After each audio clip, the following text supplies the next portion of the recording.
Nós vamos passar agora para o engenheiro e meu amigo Luiz Noronha.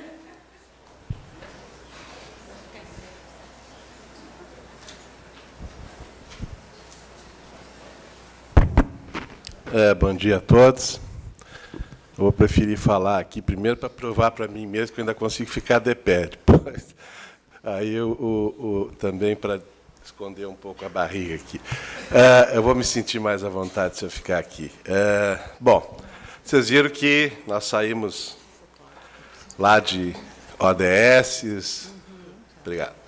Saímos lá do Agenda 2030, né, que a doutora Denise, infelizmente, não pôde vir, mas a Raquel brilhantemente já colocou.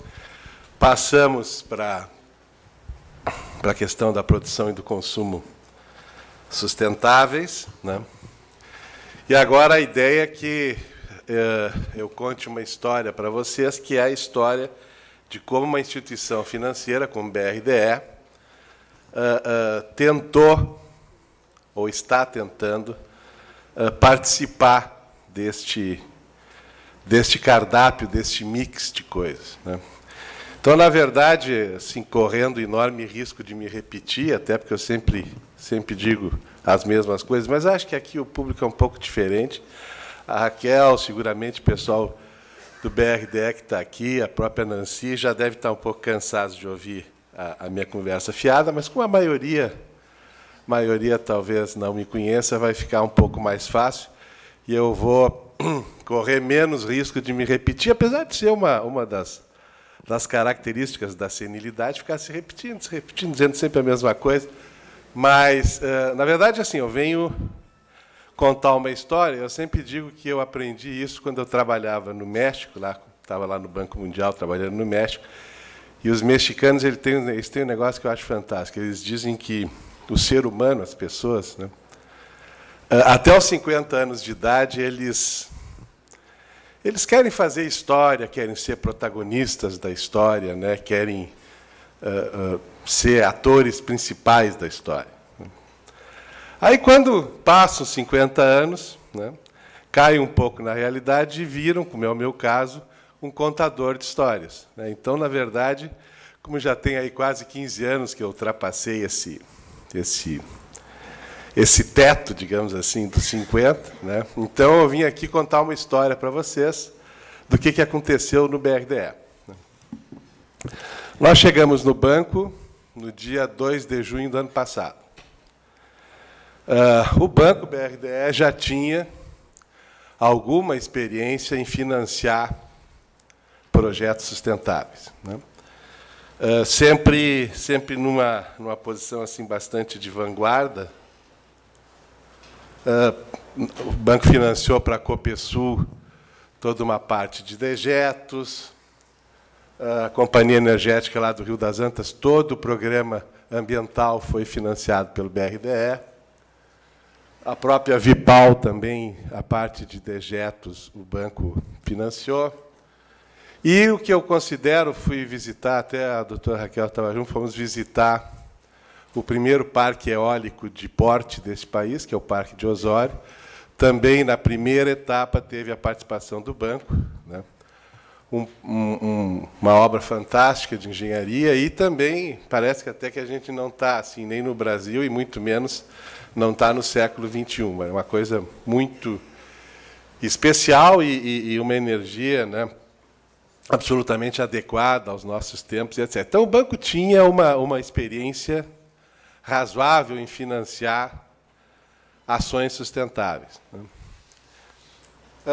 Quando nós chegamos lá, junho do ano passado, como eu disse, 2 de junho,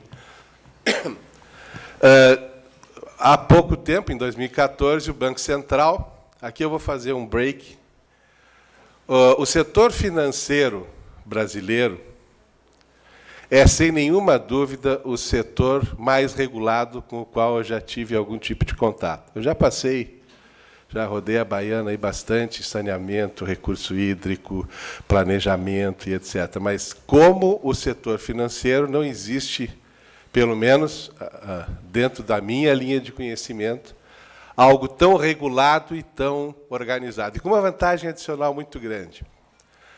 apesar da absoluta descrença total nas instituições públicas e políticas desse país, a instituição reguladora do sistema financeiro, o Banco Central, ainda tem uma credibilidade muito grande, principalmente junto aos seus regulados. Então, quando o Banco Central baixa uma resolução, a ideia é que se cumpra a resolução. Essas coisas diferentes, assim, baixa uma vez, tem que cumprir, ali acontece, né? E tinha uma resolução que dizia o seguinte: até o dia 31 de julho de 2015, toda instituição financeira deste país precisa ter uma política de responsabilidade socioambiental, um plano de ação de responsabilidade socioambiental, uma preocupação com o risco socioambiental de seus projetos e uma governança socioambiental adequada, ou seja, uma organização institucional adequada para fazer frente, né, a essas coisas. Quando nós chegamos, já tinha uma política aprovada, tinha sido aprovada em 2014, em dezembro. A política tinha alguns problemas de estrutura de política pública, né? Mas assim, a gente tinha 40 dias para cumprir o resto. Então, se a gente ainda ficasse revisitando política, rediscutindo a política, era a maneira mais fácil de não dar em nada. Então, nós resolvemos fazer uma discussão interna lá no banco. E agora que eu estou vendo que aparece aqui, super moderno, não tinha me dado conta. Eu estava olhando para lá, mas aparece aqui embaixo. Coisa de velho, né? Se eu tivesse olhado para baixo, eu veria que está aqui. Nada com a tecnologia. Ok. Mas se eu fizer assim, vai mudar? Não. Muito bem. Tem que testar. Bom, então, assim, encontramos essa realidade e fizemos uma discussão. E a minha provocação para o pessoal técnico do lado do banco foi a seguinte: muito bem, o que um banco como o nosso, um banco de fomento, tem a ver com essa conversa de responsabilidade socioambiental? Isso aqui? O que a gente tem que ver com isso? E aí fizemos uma discussão extremamente interessante e concluímos por 3 pilares que compuseram o nosso plano de ação e que é como a gente está tentando transformar em realidade um pouco destas coisas que vocês viram a doutora Raquel aqui explicar. Então, assim, a primeira coisa, a nossa atividade bancária. Aquela coisa de, no nosso caso, 500 e poucas pessoas, distribuídas em 3 sedes, Rio Grande do Sul, Porto Alegre, Florianópolis, Santa Catarina e Curitiba, no Paraná. Essas pessoas gastam papel, gastam energia, usam baterias de celular, descartam dejetos, fazem xixi, fazem cocô, poluem. Mas assim, o impacto de 500 pessoas trabalhando no escritório é pequeno. Mas, claro, isso é exemplar, né? A gente tem que cuidar dessas coisas de forma exemplar, até porque aí nasce a consciência, nasce a educação ambiental, nasce a conscientização e etc. Então, mesmo sabedores de que a nossa atividade bancária tinha um impacto socioambiental bastante pequeno, social, porque são poucas pessoas, e ambiental, porque realmente são 500 pessoas sentadinhas lá no escritório, como seguramente 90% das empresas dos senhores, né? Mas precisávamos cuidar do assunto. Aí a primeira coisa, bom, vamos fazer o quê? Como é que nós vamos cuidar da nossa atividade? Aí vem aquela primeira coisa, eu sou engenheiro também, aquela primeira coisa, bom, vamos contratar um consultor, ele vem aqui, avalia as atividades do banco, cria aqui um conjunto de projetos e programas. Daqui a um ano a gente tem alguma coisa mais ou menos estruturada, e a gente começa a trabalhar de acordo com esse programa desenhado. Bom, aí nós tomamos conhecimento do que a doutora Raquel acaba de falar, A3P, Agenda Ambiental da Administração Pública. A 3P é uma iniciativa do Ministério do Meio Ambiente, por sinal, única no mundo, não se tem outra notícia de uma agenda igual, que ao longo de quase 20 anos eles foram ganhando experiência, produzindo projetos vinculados a escritórios, a atividade de escritório, basicamente, e ganhando experiência em ter indicadores, né? Hoje eles sabem se o ar-condicionado está eficiente, não está eficiente, se os dejetos gerados lá são muito poucos de tal categoria, como é que a gente faz para melhorar isso, etc, etc, etc. O que fizemos? Aderimos à A3P. Eles, do Ministério, dão toda a assistência técnica gratuita, mesmo para um banco como o nosso, que, né, banco dá coisa de graça para banco, deve ter um pouco de... As pessoas ficam um pouco assim, contrariadas, mas eles não têm problema nenhum com isso. O nosso banco é uma instituição pública.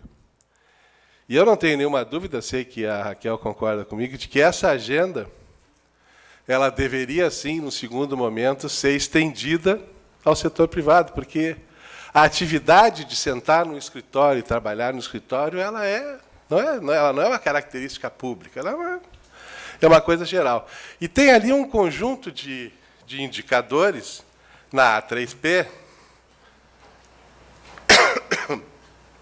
Essa é a história que eu estava contando, né? Então, assim, a nossa atividade bancária, a gente resolveu pela A3P. Deixa eu só procurar aqui a A3P para ver se eu tenho, depois eu volto.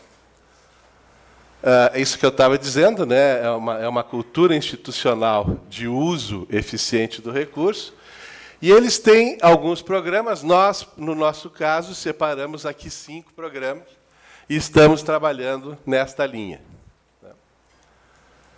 Naquela linha muito óbvia de não reinventar a roda, não tem porquê, né, ficar inventando projetos customizados para o BRDE, não tinha porquê.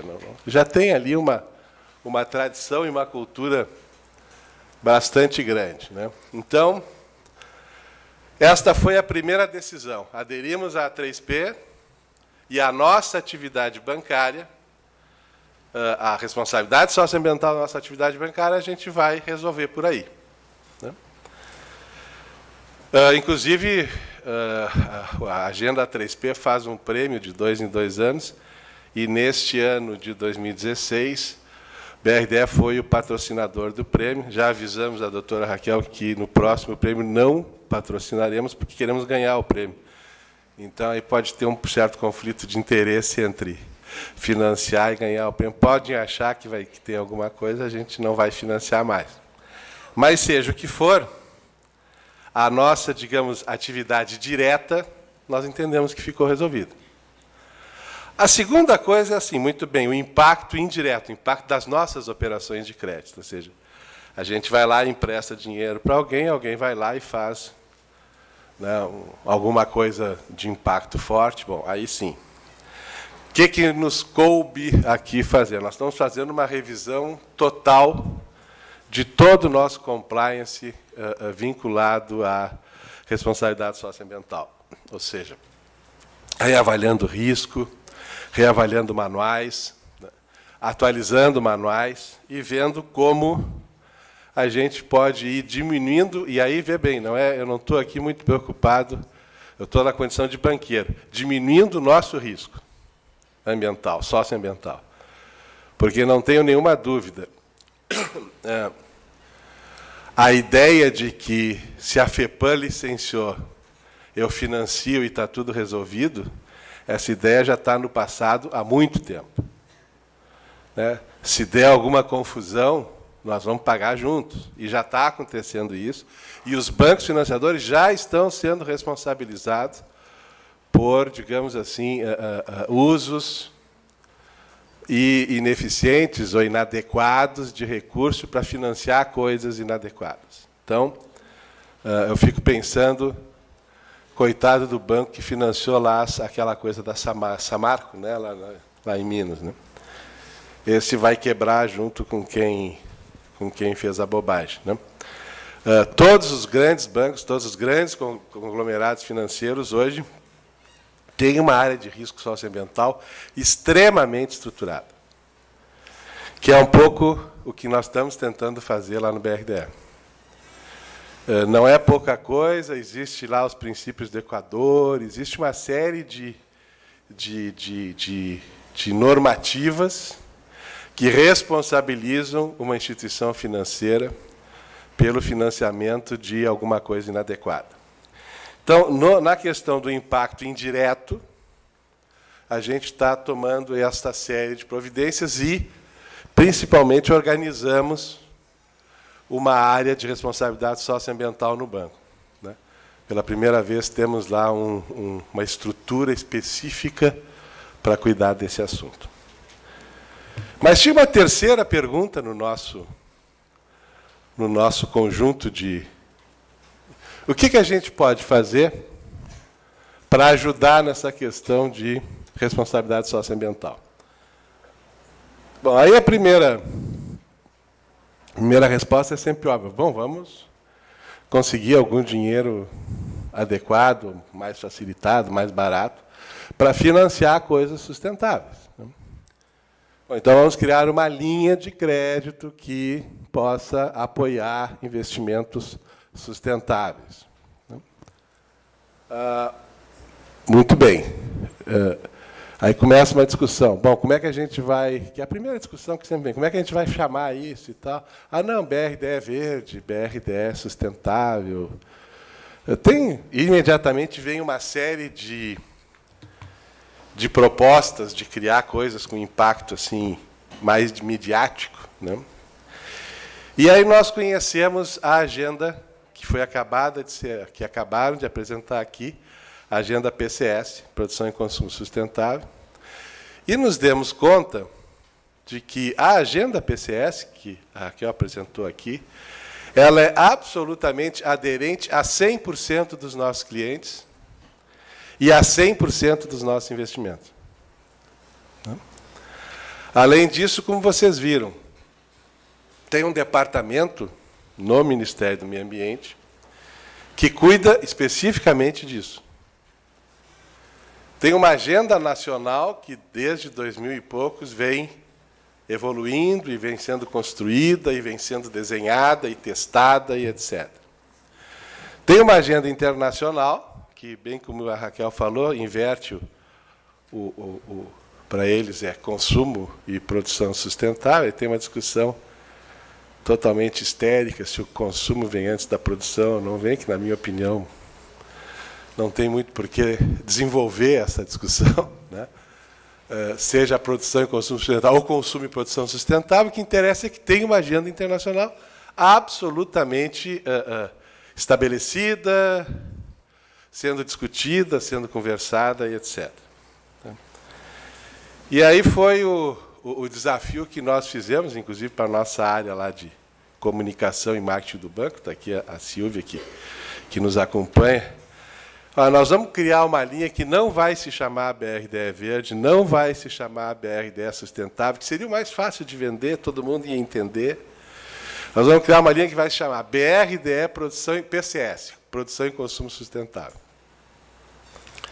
Evidentemente, né, isso não é muito fácil de vender, mas entendemos que estaríamos, com isso, contribuindo um pouco para o estabelecimento de agendas consentâneas com o que está acontecendo no país.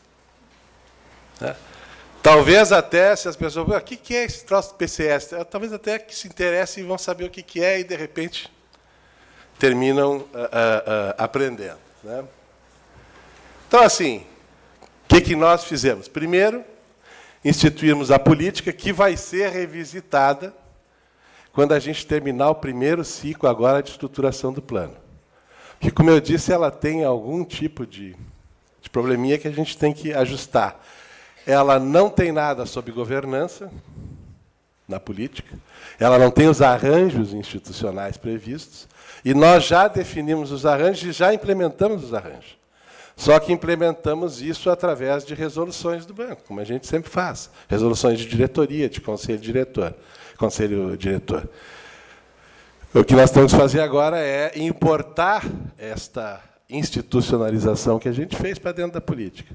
E outro problema da política é que ela não identificava os instrumentos de ação da própria política. Era uma política que tinha diretriz, aquela coisa básica, diretrizes, fundamentos, objetivos, mas não identifica, não. Mas os instrumentos que a gente tem é crédito, linha de crédito de tal jeito, incentivo fiscal, patrocínios, etc., etc., etc. Né? Em 2015, então, nós aprovamos o plano de ação, com esses 3 pilares: atividade bancária, impacto indireto, risco ambiental, BRDE, PCS e linha de crédito.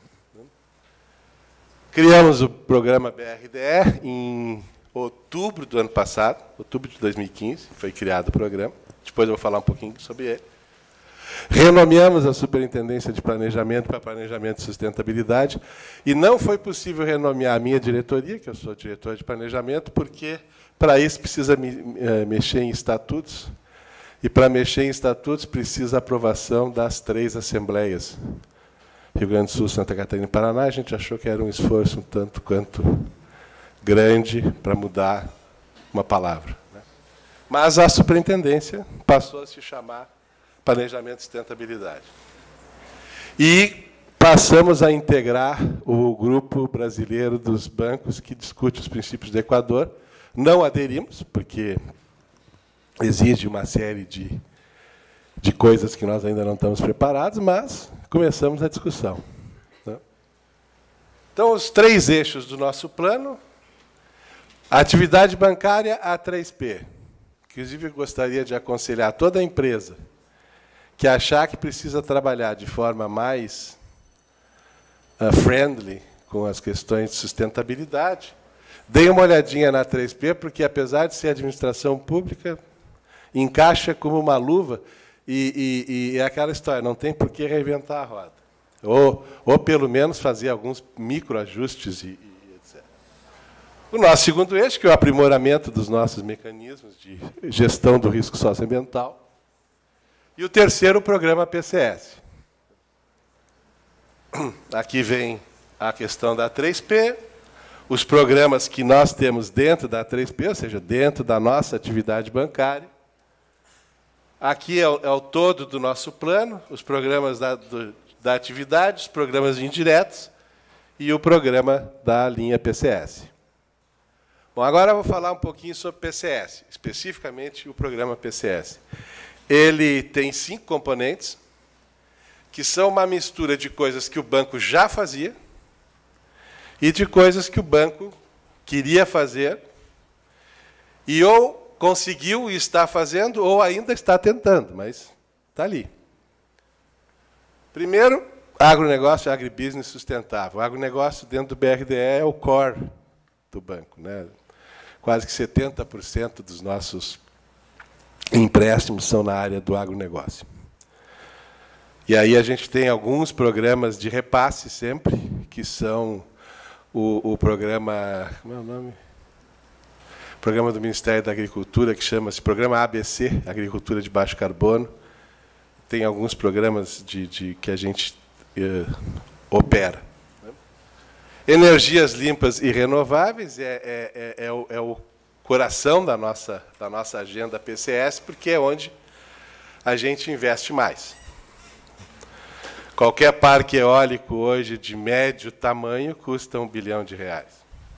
Então, aí tem uma participação sempre muito forte do banco. E o banco hoje, o BRDE, ele é contratado pelo BNDES para estruturar projetos de engenharia eólica, mesmo entrando com talvez 10% do financiamento, até pela experiência que o banco adquiriu ao longo do tempo, principalmente aqui em Osório. Agora já está Santa Vitória do Palmar, o Parque de Santa Vitória, o Parque do Chuí, que você tem vários investimentos que o banco financiou e estruturou. Uso racional e eficiente de água veio um pouco até da minha pregressa atuação como superintendente lá da Agência Nacional de Água, e a gente está em negociação tanto com a ANA, com a Agência Nacional de Água, como com os fundos estaduais de recurso hídrico. Eu ouvi que o Fernando estava aí, mas não enxerguei o Fernando. Bom, mas seja o que for, a gente está conversando uma forma de... está lá atrás. Tudo bem, Fernando? Nós estamos conversando uma forma de multiplicar os recursos dos fundos estaduais, entrando com financiamento de nossa parte. O que está se discutindo, alguma coisa como 1:10, ou seja, cada recurso que o fundo conseguir colocar à disposição do banco de forma mais atrativa para uma empresa que queira tomar o recurso, a gente multiplica isso por 10 com recursos de repasse, que é o que a gente pode fazer, né? Mas, se a gente tiver 10% não reembolsável, faz uma enorme diferença no custo da linha, né? Gestão de resíduos e reciclagem, todo tipo de... Nós estamos tentando, com o Ministério da Agricultura, principalmente na questão dos dejetos de suínos e aves, que é um problemaço aqui da região sul. A gente está tentando convencê-los a colocar um recurso de 30% não reembolsável e desenhamos um programa para fazer uso desse recurso. E Cidades Sustentáveis é um programa que nós lançamos no ano passado, chamado BRDE Municípios, que toda e qualquer ação dos municípios com essa natureza seria colocado aí. Então, esses são os 5 componentes básicos do que nós chamamos de BRDE-PCS. Até lançarmos o programa, nos 5 anos anteriores, a gente fez uma olhada para trás, o BRDE tinha emprestado alguma coisa como R$1 bilhão em coisas que tinham essa classificação PCS. Ou seja, de outubro de 2015 para trás, 5 anos, mais ou menos o que a gente tinha trabalhado, independente, evidentemente, porque, evidentemente, que a gente tem que ter algum tipo de indicador para ver o que está acontecendo. Né? E nós criamos 2 indicadores, o nós e o vós. Né? O nós é o número de operações sustentáveis e o vós é o valor das operações sustentáveis. Então, pelo menos esses 2 grandes indicadores a gente vai acompanhar. Desde a criação do programa, no primeiro ano dele, a gente conseguiu repassar R$400 milhões em atividades ditas ou classificadas como sustentáveis. Agora vem uma coisa interessante, que eu acho que é o melhor de tudo. Um banco como o nosso, né, ele é um banco de repasse. Nós temos algum recurso próprio, mas por uma série de blindagens econômicas, até porque o BRDE já sofreu no passado intervenções e confusões, uso indevido pelo governo do instrumento financeiro, que era o banco, dos governos, né? Então, assim, tem uma série de blindagens, e uma das blindagens é que, para emprestar o nosso dinheiro, que é um colchão aí de R$2,5 bilhões, mais ou menos, que está aplicado no mercado financeiro, para emprestar o nosso dinheiro, a gente precisa emprestar a uma taxa, pelo menos taxas iguais à taxa de oportunidade, somada a um custo operacional. Taxa de oportunidade, nos dias de hoje, apesar de terem baixado 0,25 mais 0,25, ainda está em torno de 14, 13,75 é a taxa Selic ao ano. Se colocar aí um custo operacional de 3, que seja, vai para 17. É um dinheiro muito caro para emprestar para atividades sustentáveis. Ninguém vai tomar recurso com taxas de 17% ao ano.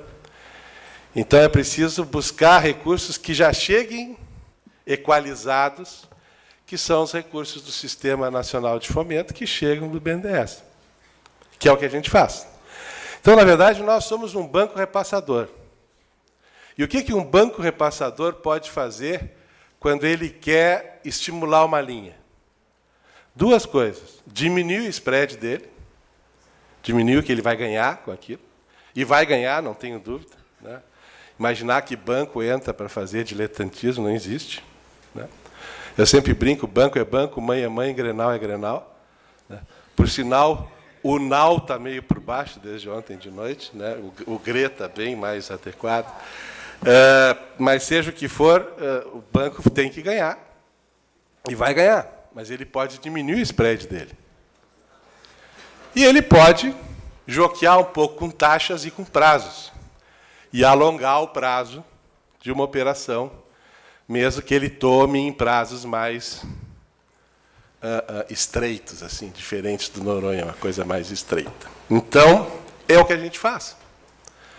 A gente, para esse tipo de investimento, a gente abre mão um pedaço do spread, fica só na questão mais operacional mesmo, no custo operacional, e tenta alongar prazo. E o resultado é razoável, porque, vejam bem, isso é os... Então, assim, ó, 400 milhões de PCS, 4 e pouco de outras linhas. Né, para fazer uma comparação direta. CDC, Comissão del Credere, na verdade é os pila que o banco ganha. Tá? Média PCS, 2,64. Média das outras linhas, 3,07. Prazo médio PCS, 126 meses. Prazo das outras linhas, 94. Então, claramente, a gente está fazendo exatamente o que a gente consegue fazer. Agora, o que nós estamos fazendo? Nós estamos, sim, num esforço muito grande, tentando achar recursos mais atrativos, não reembolsáveis, para transformar essas linhas PCS em coisas ainda mais atrativas do que simplesmente chegar a um recurso razoavelmente barato, diminuir o spread e aumentar prazo. Então, a nossa guerra toda, isso aqui são alguns exemplos, não vou cansar vocês. Há exemplos de operações que nós temos no banco, né? Desde produtores rurais que estão fazendo geração de energia com biogás, a partir de dejeto de suíno, lá no Paraná, uma parceria da Sanepar, a Proamb, que a Raquel citou e que eu já vi que hoje à tarde vai apresentar aqui o seu case, que eu acho que é uma coisa espetacular o trabalho que eles fazem. O banco já financiou uma etapa, está financiando uma outra etapa agora. Alguma coisa de água, um agricultor que queira mexer com o seu sistema de irrigação, fazer algo mais eficiente em termos de uso de água, né? Energia eólica, eficiência energética. Bom, agora eu vou parar aqui, porque eu vou encerrar fazendo uma provocação para vocês, que é o seguinte. Nós estamos tentando buscar recursos não reembolsáveis para somar com linhas de repasse e que deixem as linhas PCS mais baratas e mais atrativas. Por que isso? Porque tem uma conversinha fiada que eu, ao longo dos mais de 40 anos de profissão que eu sempre ouço, desde que eu comecei a trabalhar com financiamentos, captação de recursos, preparação de projetos. Que é uma conversinha que diz assim, não, dinheiro tem bastante, o que falta são bons projetos. Não é verdade isso. Dinheiro tem bastante? Tem. O que falta é o dinheiro adequado para o uso que se quer fazer. Porque, muitas vezes, o que nós, banqueiros, no caso, fazemos? A gente cria uma linha de crédito, tenta que essa linha de crédito seja o mais abrangente possível. Se eu for um banco nacional, com BNDES, eu vou ser ainda mais abrangente e imaginar que a linha de crédito que serve no Rio Grande do Sul é a mesma que serve para o Acre. Vou fazer uma tábua rasa, vou perder um pouco dali, um pouco daqui, e vou tentar vender isso no varejo. Então, assim, o que acontece? O que falta, a nosso ver, são ferramentas financeiras adequadas para atender às necessidades dos investimentos sustentáveis. E é atrás disso que a gente está. Nós estamos buscando algumas operações internacionais. Algumas delas vêm com um componente não reembolsável. A Agência Francesa de Desenvolvimento, por exemplo, que escolheu o PCS para nos financiar, ela trabalha com fundos da Comunidade Europeia, que a gente já teve alguma reunião lá, e né, tem aí um valor razoável que pode ser pode ser aportado para isso. Então, a ideia toda e o desafio todo é quais seriam os instrumentos financeiros mais adequados para atender investimentos sustentáveis. Não dá para imaginar que, numa crise como a gente está hoje, as empresas vão ter uma vontade assim, quase que incontrolável, quase que sexual, de ir lá tomar dinheiro no banco para fazer coisas sustentáveis. Não, não é verdade isso. As empresas, na verdade, estão tentando sobreviver.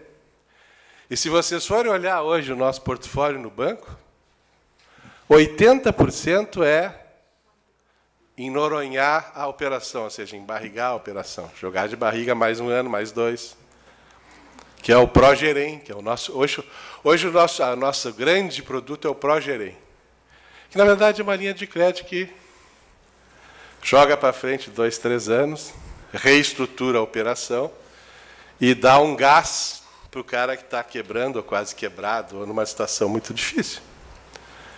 Então, assim, imaginar que a iniciativa privada esteja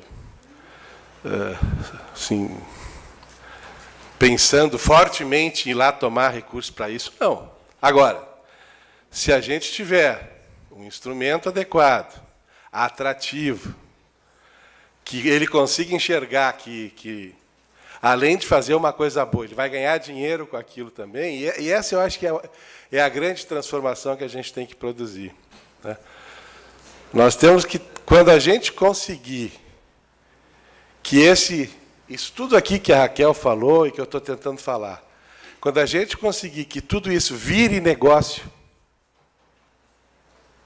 aí eu acho que nós vamos mudar o patamar, pelo menos aqui no nosso caso, e é o que a gente está tentando fazer no BRDE. Fico à disposição para as perguntas e muito obrigado pela atenção.